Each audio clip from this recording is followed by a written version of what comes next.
Okay, welcome to another Rock Jam Rock Talk interview. This time we have Aidan Thunderclap Murphy with us. Aidan works for Rock Jam, obviously, and is a busker and multi-instrumentalist musician. Is very active on the scene. And so I guess I'm talking to as many people as I can about great music, great bands. And myself and Aidan were trying to figure out what we were going to talk about. And Aidan suggested Nile Rodgers. And that is a great suggestion because a lot of people have listened to his music and don't know who he is. So it'd be really good to take a bit of a deep dive into his career. So welcome, Aidan. Thanks, Barry. How are you doing? I'm good. I'm really excited about watching some of this music and learning a little bit more about Nile Rodgers. It's been interesting. Like I've spent a bit of time doing revision. Like I've always been a fan of his stuff, but today I kind of went on a deep dive into stuff that he's done. And he's one of those artists where you're really surprised of this with the stuff he was involved in. Like he didn't actually know, oh, that was him, and that was him, and that was him, and there's loads of famous songs out there. So yeah, we're gonna have a bit of a look at that today. Great. Okay. So talk to me about Nile Rodgers then. Right. Well, Nile Rodgers, he is an American musician, and he is, I think he's New York based, born, I think, 1952. And he met his musical partner, Bernard Edwards. I think he was in the same neighborhood, same high school kind of thing, and they just grew up playing music together. And one interesting little bit of trivia about Nile Rodgers' early career is his first job was playing with the Sesame Street touring band. Wow. It was in the late 1960s, early 1970s. So that's amazing. There's no footage of that anywhere, but that was one of his first gigs just as a session guitar player.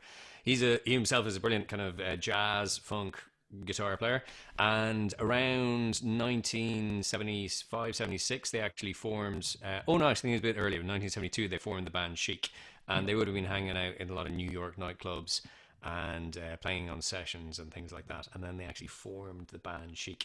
Now what we're going to start with is actually a really recent tune by the band Daft Punk, so we're going to have a listen to Get Lucky, which awesome. A lot of people know. Okay, so this is pretty much everybody has heard this. This is one of the biggest selling singles of the last 10, 20 years. I looked it up, it sold about 10 million singles, which in singles numbers is huge. Like there's not that many singles out there. It's only got about, this video doesn't have many views on YouTube, but it's pretty big. Anyway, we're going to fast forward the video just so you can see the band themselves. And we can see Nile. Let's fast forward this. Awesome guitar. Okay, so this is Nile with an awesome see-through guitar. Present has no rhythm. Fender Stratocaster. Your gift keeps on giving. And this is a great place to start because when you look at his guitar playing, he's got the that kind of scratchy guitar playing style, just playing a few strings at the same time. Keeps going. All about the groove. Again, we're going to be talking about this, all about the groove, and what he's doing a lot is his hand kind of keeps moving, so it's almost like playing a percussion part, just doing 16ths going up and down, and then he's using his left hand. Yeah, you can see his hand there, just going up and down, up and down, up and down, and then he's kind of alternately muting and playing the chords. Throughout his career, that's the style that makes this really funky kind of percussion-y sound. Also, you hear his guitar has no real effects on it, like there might be a compressor on it or something, but it's a really clean guitar sound. It's not like a distorted rock sound at all. It's very high up. Okay, so that's Lucky by Daft Punk. He collaborated with them on that album, was co-producer. He won his three Grammys were won for that album as well, and I think for that song. Okay. That's that guitar sound you'll hear just littered through pop history, basically. You can hear it, in his collaborations. I believe he was a co-writer of that song as well. But, it is a chic song. It's just, you could hear the band playing that song. They probably do. Yeah, definitely. They probably now play it live when they're Chic. And apparently it was just a jam that came up with it very, very quickly. A lot of what Chic do is very much in the style of what they do. It's not traditional songwriting in terms of like here we're crafting like a melody and then putting lyrics to that melody. It's very much based on the groove. It's very much based around Nile Rodgers and the bass player Bernard Edwards as well. Yeah. So what we're going to do is we're going to have a listen to Chic's first single that they had out, which was called Dance, Dance, Dance. And you can definitely hear in this one that this is not about kind of amazing lyrics. Basically, the lyrics are dance, dance, dance throughout the whole thing. Okay, so let's have a listen to this one.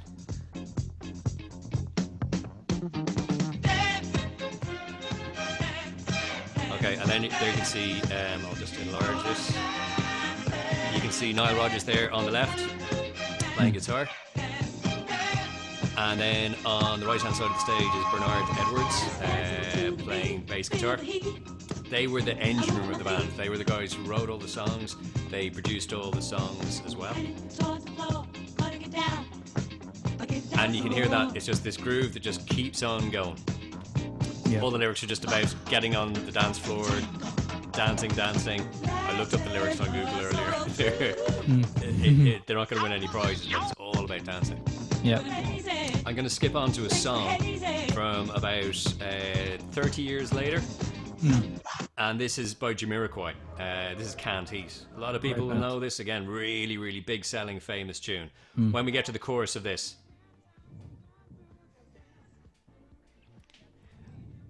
it's just like a sped up version of a Chic song.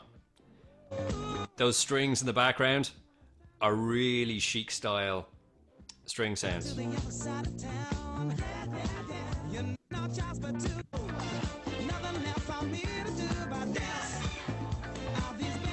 It's just like saying the word dance. Yeah. You got that really kind of bass line. And you also got that chanky kind of Nile Rodgers guitar going on as well. Yeah. So again, that's just one example of how Chic style have gone on to influence loads and loads of other bands. So it's such a commercial style, but it's so hard to do well. And like you can see from that like first single, 1977, they've already got that sound totally down. Yeah. Right. Next one we're going to look at is from the following year. So that was 1977. They had their first album. That was off it. And the next year was when they broke through. And their big breakthrough single was Le Freak. So we're going to play that. And this album, this went to #1 in the US. Huge. Yeah.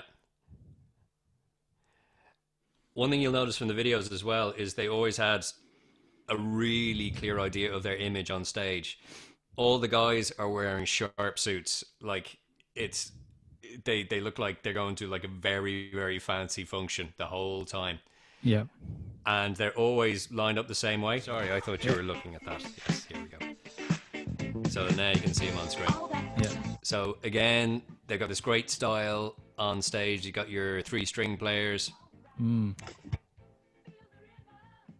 And you've got, again, Bernard Edwards always stands off to the right, Nile Rodgers to the left. They've got the slick suits on. They always put a lot of effort into their image. Actually, one of their influences was Roxy Music. They were huge fans of theirs. I saw them in New York and were very impressed. We might listen to a quick Roxy Music tune. Yeah. Again, the style comes through.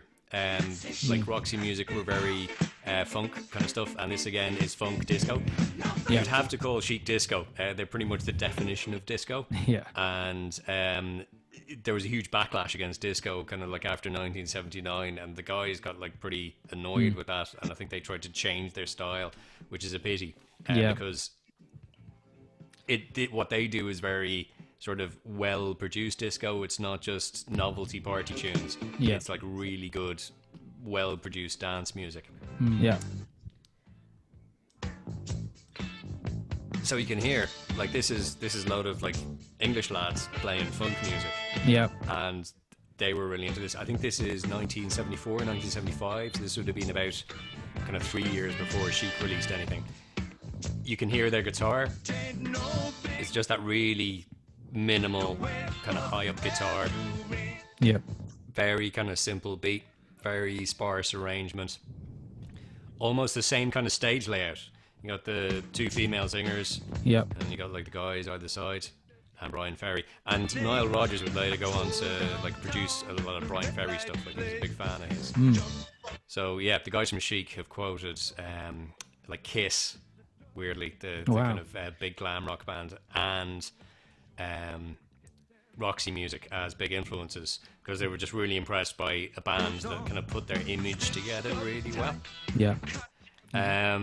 Okay, I'll tell you what, let's skip on Yep. to 1978. Please welcome This is Chic probably the song singing. people recognize the most. This is Good Times. And this is, Barry, you being a bass player, I'm sure Yeah. have played this at some stage in your Absolutely. life, or at a lot of stages in your life. I would put money on this being the most famous bass line ever written. Yeah. You can argue with me.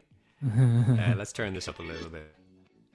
Actually, let's go back to the beginning just so we can hear the bass line. Yeah.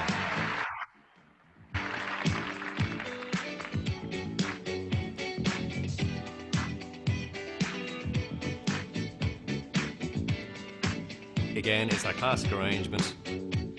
Busy bass line, minimal guitar, the drums laying down a very straightforward groove. Chic, a lot of times for anybody in bands, this is a great thing to realise. Claps make a huge difference when you're doing disco stuff. Every single disco track has just that offbeat 2s and 4s claps, Yep. and the production. It's a very simple way to up the production of whatever song you're doing. And you got the strings in the background. A lot of their songs use exactly the same arrangements. Piano holding down got chords, and then guitar, bass, and all that kind of stuff. This will fill every single dance floor in the world. If you're a DJ and you put this on, it doesn't matter what music you're a fan of. Everybody will get up and dance to this. Yeah, like we were talking about Um, AC/DC in one of the other rock talks, and how they got a formula and they just followed it. You know, I mean, there's a lot of really successful bands just kind of, I guess, found something that worked really well, and just really just used that over and over again. And you know, and had long careers doing the same thing basically, but really, really, really well. Yeah, it is very like the AC/DC thing. Like AC/DC right up till like a few years ago, like their most recent kind of hit, Yeah. sounded very like an AC/DC song from 1978. Yeah. But that's a great thing. It's like, that's exactly what you want. And with Chic as well, so many of their songs are just, they're pretty similar, but that's exactly what you want. Is I describe them more as music producers than songwriters, if that makes sense. Like they're excellent songwriters, but a lot of what they do is based on kind of the technicalities of writing something that'll just make people want to dance. Like Yeah. they're making a sound that's gonna make people get up and dance, and that's the main thing. And kind of words of the song come a little bit after that. Yeah. They were imagining, they used to hang out in nightclubs the whole time, go to discos themselves, so they were always looking for what's going to make people move their feet, and generally that was the lyrics of the song. We want to get people to move your feet, and they did that incredibly well. They like AC/DC, they didn't try and be overly fancy. They didn't have like rock operas or anything like that. They were just doing one thing really, really well. Yeah.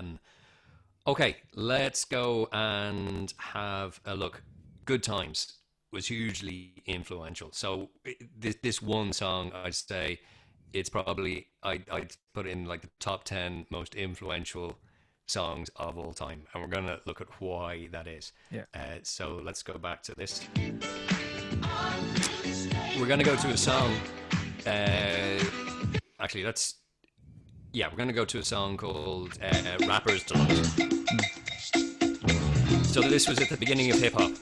Like when hip-hop started off in New York. Actually, let's just talk about this one for a second. When hip-hop started off in New York, there was DJs who would get disco records. So this is around like the late 70s, kind of like 75, 76, 77. And DJs at the time would be doing kind of big block parties or parties in like school halls. And they would disco records that had really good grooves to them. And usually they would get like 2 copies of the record, have one on each turntable, and they would find the good bit from the song. So like in Good Times, it's that bass line, the dum, dum, dum, dum, ba-dum, bum, bum, bum, bum, bum, ba-dum. And that's the bit that everybody dances to. Like there's not much else in the song Good Times, but they would just take the 2 records. And after, like, before the singing would come in, they would just turn to the other record and play the same bit again. So they would just keep that same drum loop and bass line going on 2 records. And what people would do, people would dance to that. So you get like people break dancing, and you'd also get rappers would get up and just start putting lyrics over the top of that. So again, they would take out the original lyrics from the song, just use the groove. So the thing that kind of Nile Rodgers and Bernard Edwards produced, the drums, bass, guitar, and guys would start rapping over that.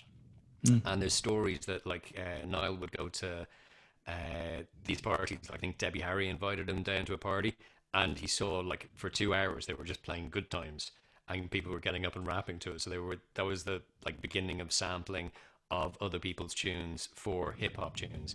Yeah. One of the most famous examples of this is Rapper's Delight by the Sugar Hill Gang. So they pretty much stole the tune, and they admitted that later. So the guys have credits on it, but they pretty much took Good Times and just rapped on top of that. So let's have a listen to the beginning of this. So there's the Good Times. So they've got the same Good Times riff, but they've put new lyrics on top of it.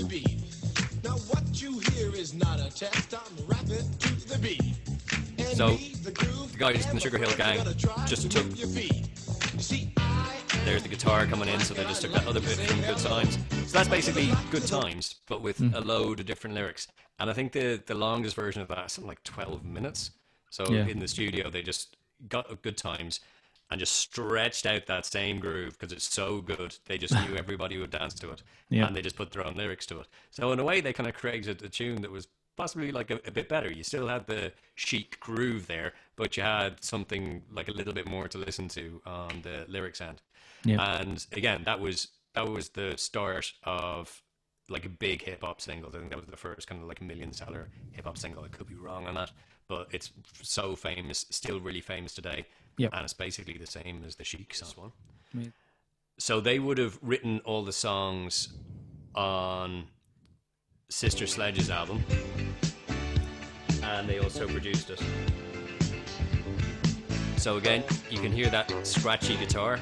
You can hear that really busy bass playing. Like usually, I don't know if you would agree with this as a bass player, but usually the rule of thumb when you're playing bass in a band is not to overcomplicate things. Yeah, I guess it does depend on the style, but it does depend on the style. I would have always thought in funk music, you'd be thinking like a James Brown, kind of keep it really simple. Bernard Edwards, though, it's in their productions, it's almost like they left space for the bass. Like, there's not much else going on, so he's got loads of room to kind of play. This is the same year as We Are Family, Good Times, and their huge albums as well. So not only were they being chic, they were also being the house band for all this other huge selling acts as well.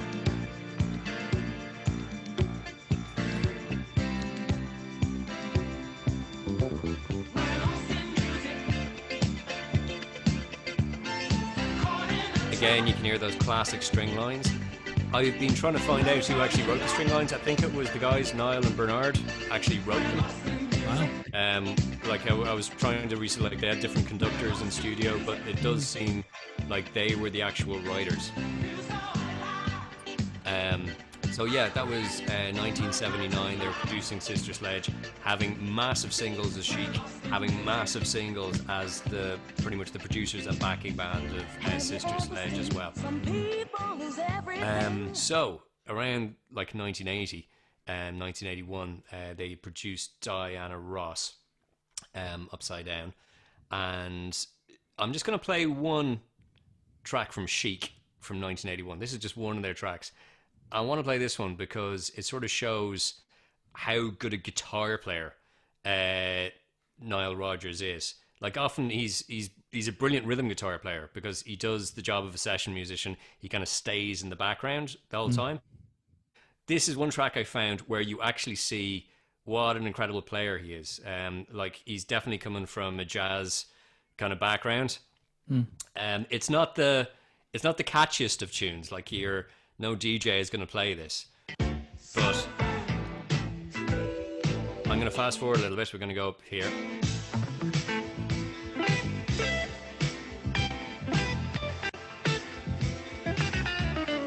like, he's an incredibly skillful guitar player. He can play guitar solos. In a lot of the hits, he didn't play guitar solos. He just he did his thing because he knew that to produce a good track, you have to have everybody working together. Yeah.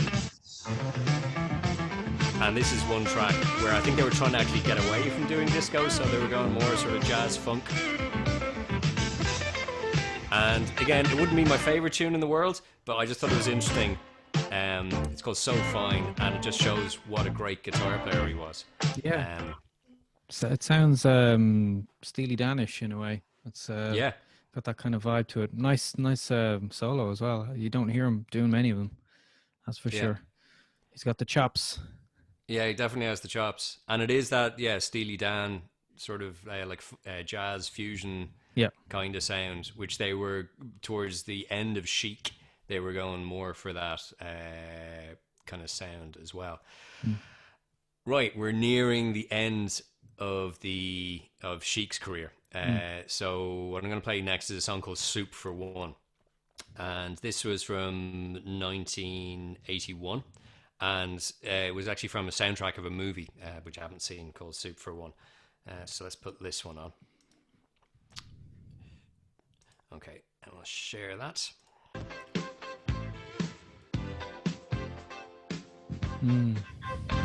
So again, you've got that really recognizable, chunky, chanky guitar.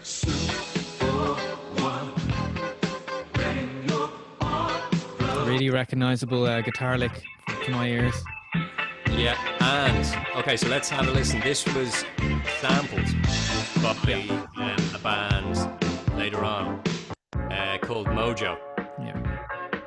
So here we've got the same tune. They haven't done too much with it. They sped it up a little bit, and they've kind of beefed up the drums. But it's pretty much the same groove. So they've basically taken the Chic sound, put a bit of extra kind of kick drum in there or something like that. But that's Bernard Edwards' bass line, that's Nile Rodgers' guitar. And again, this was a huge hit back in 2000. Like a lot of Chic music is really popular still in nightclubs. Like you go to any dance floor around the world, they're playing stuff that is sample Chic, and they're also playing the original Chic songs. So it's not stuff you'd hear on the radio so much, like pop radio, but you'd hear it all over the world from DJs. So that was off an album called Soup for One. So around this time as well, they were still producing for other people, and on the same soundtrack album is a song called Why by Carly Simon. Now, you may not know the song Why, but when you hear it, a few people will definitely recognize this. So what we're going to do, let's get this up on screen.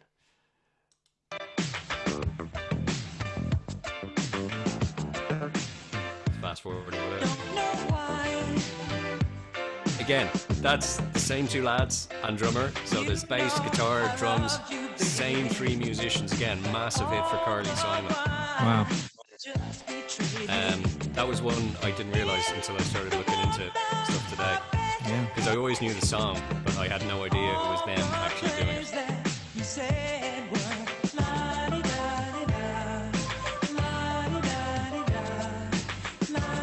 So yeah, I've kind of started liking that song all over again. Yeah. And again, it's all really dance focused. It's like really tight drums, tight bass, all that kind of stuff. Right. Stuff. So around this time is like Chic is starting to wind up a bit. Like they were under contract till 1983, so all that stuff was 1982. They had one more album after that called Believer. It's not great. I'm not going to even play the title track off it. I was listening to it earlier. I wasn't too impressed. But at the same time, they're producing for other people. So they had the Diana Ross Upside Down. So this was, again, I think this is 1980. So this is around the same time as they were doing that kind of like weird violin track we had a minute ago. They were still churning out massive hits. Yeah, I love this tune. Yeah. again, it's that classic sound. You can hear just, I think they've got like, for any drummers listening to this, I think it's 16th notes on the hi-hat. It's just, that's in a lot of their tunes. Yeah. You've got that Nile Rodgers guitar, like we've been talking about since the beginning. He really didn't change his style much, pretty much because he didn't need to. Again, like AC/DC, when you've got a winning style like that, he's doing a lot of the kind of chanky high up notes, just using like 3 or 4 strings at the top of the guitar, muting to get a lot of the rhythm. But yeah, that's actually that's one of my favorite tunes of everything they've done. Yeah, love it. And around this time, David Bowie actually went to Nile Rodgers and just said, listen, I want to produce a more commercial sounding dance record. And Nile Rodgers was obviously the person who was producing all these like amazing singles. So it was kind of a strange choice, because when you think about the stuff that Bowie was doing at the time, like Ashes to Ashes, and he'd just done like things like Low and Station to Station, you wouldn't really think of him doing an album with a disco producer. But that's what was great about David Bowie, is that he wasn't afraid to try new things. And so Nile Rodgers produced the Let's Dance album, and that was Bowie's biggest selling album ever.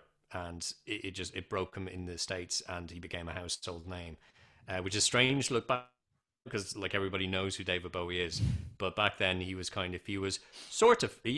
famous, but he wasn't like everybody in the world knows who David Bowie is. It was this album that actually launched him. So let's have a listen to Let's Dance.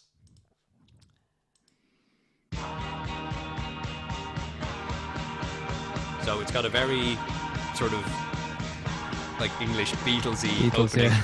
Then it kicks in to the dance track. Again, it's not, the great thing about Nile Rodgers is he uses the same elements, but he doesn't turn David Bowie into a chic song. It's still very much a David Bowie song, but you can hear that kind of chanky guitar. Now it's got a bit of a delay effect on it, but that's Nile Rodgers. You can definitely hear that in there. And you've got that very clear drumming as well.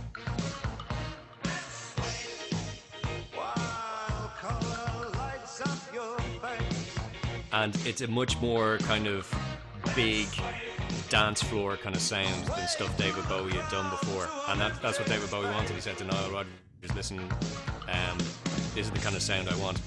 And when you see interviews with Nile Rodgers, he talks about how David kind of came to him with the song, and he just like sat down on like an acoustic guitar, played it like a very traditional pop song, and then Nile Rodgers took it and just like turned it into this. It's really interesting how, like, obviously the core of it is written by David Bowie, and then the whole soundscape and production is very much a Nile Rodgers influenced thing. And yeah, this is what like broke David Bowie in the States and made him hugely famous. So this is, again, along with Diana Ross and Sister Sledge, this is one of Nile Rodgers' early examples of him just being this super producer. Taking somebody who's already really good, who is already a good musician in their own right, and just making them world famous. There's something about his sound that everybody likes. And when Nile Rodgers went to the record company people who were looking after Madonna, he was saying, yeah, listen, I know she's only sold just nearly 1 million records on her first one. If I produce it, it's probably going to sell 5 or 6 million. And he was basing that on good numbers. Like, I think the David Bowie album had sold 10 million. Again, these are huge numbers for the day. And the Diana Ross album as well, huge numbers, Sister Sledge, all those kind of things. Everything he touched at this time was turning to absolute mega selling albums. And so he was saying, yeah, I can definitely sell more. So he was actually so confident, I think he just took hardly any pay for producing it, and he took a royalty instead. So he said, listen, just give me a cut of the sales. And he said it'll probably sell like 5 million, 6 million. Went on to sell 21 million. So everybody was at this stage looking at Nile Rodgers going, yeah, this is the guy. Yeah. He also went on, he worked with In Excess on one of their early singles as well. Hmm. and Duran Duran. Again, Yeah. I'm not a huge Duran Duran fan. I find some of their stuff unlistenable. He did their song "The Reflex" and "Wild Yeah. Boys" as well. Yeah. Yeah. Um, again, what he brought to the table was his really clean production style. And Duran Duran were kind of a funky sort of English band in the same vein as Roxy Music, Yeah. if slightly. And he sort of did the same thing with them, as he brought out the kind of like funky guitars, just cleaned up the whole mix. Mm. Um, like if people out there listening to this are ever interested in getting into sound engineering or record producing, listening to all of Nile Rodgers' records would be a brilliant, brilliant place to start. But Cheek are still playing up to today. They still do tours. They still They're play here every year or twice a year. Yeah, they're still a huge draw, and it's Nile Rodgers is the main person. Yeah. But as has always been the way with Chic, it's all really good session musicians playing with them, doing the Mm. Chic tunes, and it's a style of music, and Yeah. they've got so many hits under their belts, and they do a few of like the ones Nile would have done, like with Daft Punk and things like that, and actually do them live as part of the Chic show, like stuff like the Diana Ross songs, like Upside Down. Again, that's basically a Nile Rodgers tune, and yeah, he'd be covering that. So he's still a huge live draw because everybody loves these tunes. Like there's no crowd in the world that's not going to go, yeah, this is great stuff. Yeah.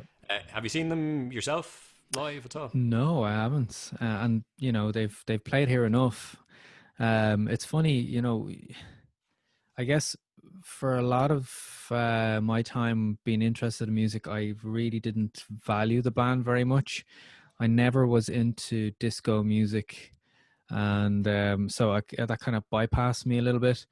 But it's really, I really came to them through Nile Rodgers and through his production, actually, because there's a couple of people like him who connect up a lot of bands that you never would have imagined.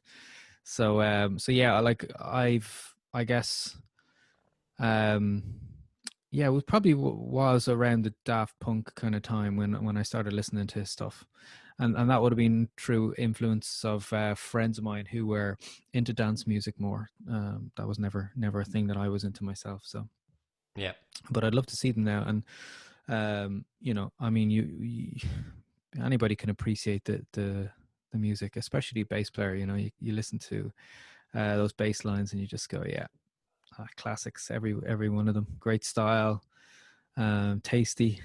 Yeah, it's all yeah. there, isn't it? And it would have been great to be a fly on the wall just watching like the two of them in the studio just coming up with riffs, Yeah. because you can imagine they were just like churning out like as we were saying, like good times. Apparently Nile Rodgers went for lunch, came back, and Bernard was just like playing this tune, saying, "Hey, listen to this. Do you like this?" And it Mm. was the full bass line for Good Times. That was just one afternoon in their working Yeah. life. Um, and the way they worked together, like they had an instinct for how the other one was going to work as Yeah. well. And it's just they're one of the kind of classic backroom teams. I know they're like a band in themselves, Mm. but they're these like people like the Wrecking Crew in the US who were session musicians. Who, Mm. when you look through the list of like singles, like hit singles that came out at the time, Yeah. they're the same group of like producers and session musicians played across the board, and Yeah. you realize that a lot of the songs you like are almost the same band Mm. because it's the same people playing on all of them. So like you have definite bands like the Beatles and like the Beach Boys and stuff like that, but then Mm. you've also got this like hidden band of session musicians who play on all this stuff as well. So people have said like Nile Rodgers is probably one of the, if not the most influential producer of all Is time. And towards let's talk about what he did like in the 2000s. We were talking about this a little bit earlier. Mm. He actually went into computer music, computer game music composing, which nowadays is getting to be a huge industry.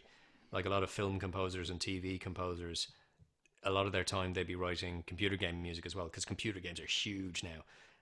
Like stuff like Fortnite, Resident Evil, all these games have like these big orchestral scores, Mm.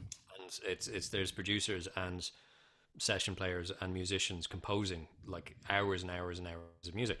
So back in 1998, Nile Rodgers actually set up a company called Something Else Music Works, I think it was called, and with the idea of actually writing computer game music. And he wrote a lot of the material, or he would have produced a lot of the material for the Halo, early Halo games, Yeah. and also Resident Evil games. So I think he had a music company. So like I think there was a team of songwriters, and he was the main producer there as well. But he would have actually written a tune called "Never Surrender." Now I don't know the game Halo, but I'm just going to play a little bit of this just to show you how different his style got. So I don't know. He was the producer of this, and he kind of co-wrote it as well. But just so we can hear how different this is from Chic. So this is like real Euro dance music kind of stuff. Yeah. This is from the original Halo soundtrack. Absolutely nothing like anything else we've been listening to. No. But the guy was just always a really hard-working musician. Like he clearly got up every morning and he had jobs to do.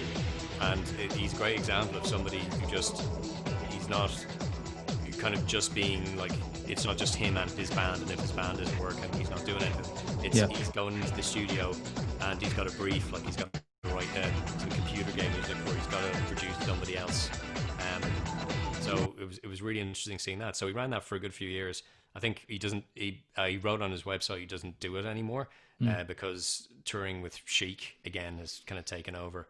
And obviously when he was doing the stuff with Daft Punk, that introduced him to a whole new generation of musicians. Yeah. And the Daft Punk thing is really interesting because like Daft Punk themselves are brilliant producers as well. Like they're probably, you could argue they're like the Nile Rodgers of the 2000s. They've worked on so many big dance tunes, and they take a lot of their samples from that era of disco as well. Like there's some really obscure disco song samples. And so Daft Punk met up with Nile Rodgers. They were already a huge fan of his, and they asked him to come over to New York. I think it was about like 2012, 2013, and they recorded in Electric Lady Studios, which is named after the album that Jimi Hendrix produced, Electric Ladyland. And it was also the building that it's in was one of the first nightclubs that Nile Rodgers played in. Like I think it was back in the 60s. It used to be a nightclub, and he would be in a house band when it was a venue. And then I think when Chic recorded, they recorded all their stuff in the Electric Lady Studios as well. And then when Daft Punk were doing their album Random Access Memories, they recorded there as well. And they just basically rang up all their heroes like Giorgio Moroder, who would have worked with Donna Summer, Nile Rodgers, who like is obviously we've just been talking about. And so it was all their musical heroes, the people they would have been sampling on records. Nile Rodgers came in as a co-writer, co-producer, and worked on a good few of the tracks, and obviously had like the huge hit Get Lucky, which is the one we started off with. And it was kind of, it's almost like that track was coming full circle for him. It's like Nile Rodgers influenced like 30 years of music, like from 1977. Everything that came after that had all the dance music had some kind of influence, all the DJs. And then the latest of that crop, Daft Punk, went, hey, let's get this guy back in. And then when they actually worked together, it just created this thing that's pretty much like what was going on in 1978. Yep. But it just sounded totally fresh, and everyone went, yeah, this is the best tune. I think it was the biggest selling single that year. Yeah. Yeah, and so he's still touring as Chic these days. I think he just put an announcement up on his website that they're back in like 2021 once kind of lockdown has ended for everybody, and he's still on the road. I've seen a couple of documentaries where he's been in it, different bands working with him, and he just seems real healthy and vibrant kind of character. So I mean, we talk about him starting in the late 60s, is it? And for Sesame Street. I mean, that's a long time ago, where and yet he's still going, still touring the world very vigorously. I mean, the money is definitely probably in the games music, but you can see that he he obviously loves to play. He loves to play the chic music and tour. So fair play to him, and long may it continue. Yeah. One thing I've got from his personality, having kind of looked through a few of his interviews, is he seems to have a great temperament for working with musicians. Like a few different musicians he worked with said in the studio, like if arguments broke out between different people, he Mm, was usually the person who calmed everybody down, got everybody focused, and just kept people working. And that's definitely a huge quality. Like when you're working in recording studios or working in rehearsals, just having that ability to like stay calm, get the job done, and you can definitely see that throughout his career. It was about like producing. It was a work rate, and it was about just getting stuff done the whole time. And you can see that in his personality, he just comes across really well. He's really calm. He's not falsely modest. Like he says, yeah, I'm the biggest selling thing. I mm, could have, yeah, I sold all this. I did this. I did this, but in a very calm way. And yeah, you can tell his kind of his relaxedness has yeah, probably kept him going so long. Like he yeah, still enjoys doing what he's doing, goes out on the road, doesn't get annoyed about things, doesn't throw tantrums. He likes playing good music. yeah. Fair play too. So yeah, that's Nile Rodgers. What a class act! What a superstar! One of the best for sure, without a doubt. And hopefully, people will check out his music after that. There's a huge amount of work to be watched and learn from. So I hope people will go and check them out now. Thanks a million, Aidan. Thanks for sharing all the knowledge. Thanks, Barry. Um, It's been fun doing a rock talk. I've been watching yeah, these, and it's it's it's nice it's to it's get you on know board. it's apt to do it with this subject as well. Considering I was telling some of the virtual camp students how we met when you were doing the Global Funk Orchestra. So disco music, a lot of disco music in there, string sections, and all the good stuff you were talking about from Mr. Rogers. Um, yeah, Yep. I'm bringing us full circle as well, maybe. So great to watch the videos, and I know I'll be listening to Nile Rodgers over the next few days, or at least albums he's produced. Um, so let's leave it there. Thank you very much, and hopefully we'll get to chat about another band over the coming weeks. Let's see about that. Brilliant. That's been fun, Barry. Thanks very much. Cheers. Bye bye. Take it easy.